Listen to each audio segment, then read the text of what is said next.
পিয়ুষ, আজকে বড় মাঠ সম্পর্কে তুমি কিছু বলো।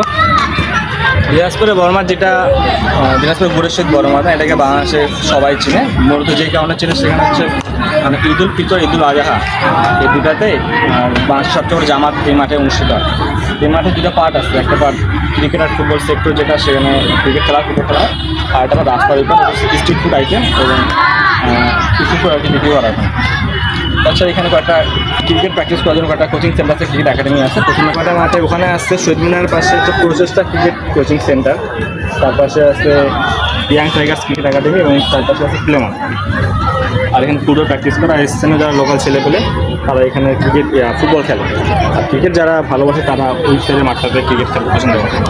তাছাড়া এই সাইডের মাঠে স্পোর্ট ভিলেজ যেটা দেখা যাচ্ছে, স্পোর্ট ভিলেজ ওখানে তারা হচ্ছে ভলিবল প্র্যাকটিস করে।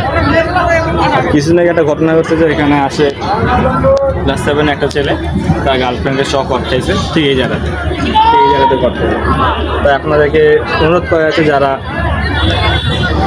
যারা বয়ফ্রেন্ড সাথে নিয়ে আসতে চাচ্ছেন, যেসব মেয়ে বা যেসব ছেলে বয়ফ্রেন্ড সাথে নিয়ে আসতে চাচ্ছেন, তারা কখনো আসবেন না এইসব জায়গায়। তুমি যে প্রচেষ্টার কথা বললা, এখান থেকে কেউ কি ভালো পর্যায়ে গেছে এখন পর্যন্ত? হ্যাঁ, প্রচেষ্টা থেকে ভালো পর্যায়ে একজন গেছে, বাংলাদেশের যে T20 ক্যাপ্টেন লিটন কুমার দাস। সে ছোটোবেলায় এই প্রচেষ্টা ক্রিকেট সেন্টারে প্র্যাকটিস করতো। বর্তমানে সে T20 দলের ক্যাপ্টেন এবং গতকাল সে ওডিআইতে দুর্দান্ত 0 রানে ইনিংস খেলেছেন।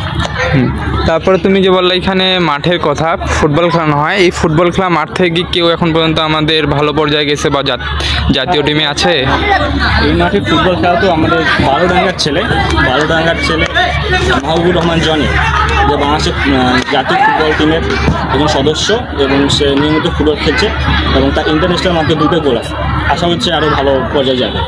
তুমি এখানে যে কোট খাওয়ার কথা বললা, তো এই জায়গাটা যে কোট খাওয়া হয়েছিল, তো এইখানে তোমার ছেলেটার কাছে আসলে কি নেওয়া হয়েছিল? স্থানীয় লোকজনরা কি পদক্ষেপ গ্রহণ করেছিল? স্থানীয় লোকজনরা যখন দেখলো ক্লাস 7-এর ছেলে তার গার্লফ্রেন্ডকে নিয়ে আসছে, দুপুরবেলা আসছিলো, গার্লফ্রেন্ড নিয়ে আসছে এবং এখানে তাদের ঘেরাও করে, ছেলেকে তাদের ঘেরাও করে এবং তারা শাস্তিস্বরূপ কোনো টাকা পয়সা বা কোনো কিছু ছেলেদের কাছ থেকে নেয়নি। কিন্তু যতটুকু শোনা গেছে তারা নাকি ছেলেটির প্যান্টই নিয়ে নিয়েছিল। শুনেছি।